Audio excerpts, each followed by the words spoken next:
In this guide, I'm going to show you how to connect OTG to iPhone. Before we get into this guide, make sure to like the video and subscribe to the channel with all notifications on. It really does help with the channel and it lets us know that you want more content like this. We'd greatly appreciate it. And if at any point throughout this guide you did have any questions, just ask them down in the comment section below and we could help you out further. I'm going to be doing my best to reply to every single comment down there. First things first, you need to connect the correct OTG adapter for your iPhone. For example, if your iPhone has USB-C, use a USB-C adapter. If your iPhone has a Lightning port, use a Lightning to USB adapter, and then plug that adapter into the bottom of your phone and connect your USB drive to the adapter. Once it's connected, open up your files, and you need to select Browse a few times to go back to this main Browse page.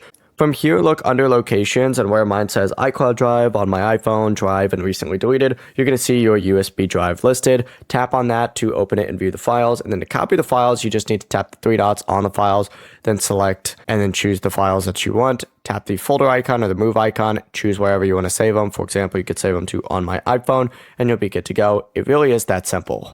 Before you leave this guide, make sure to like the video and subscribe to the channel with all notifications on. It really does help the channel and it lets us know that you want more content like this. We'd greatly appreciate it. And if at any point throughout this guide you did have any questions, once again, ask them down in the comment section below and we could help you out further. I'm going to be doing my best to reply to every single comment down there. Have a great rest of your day though.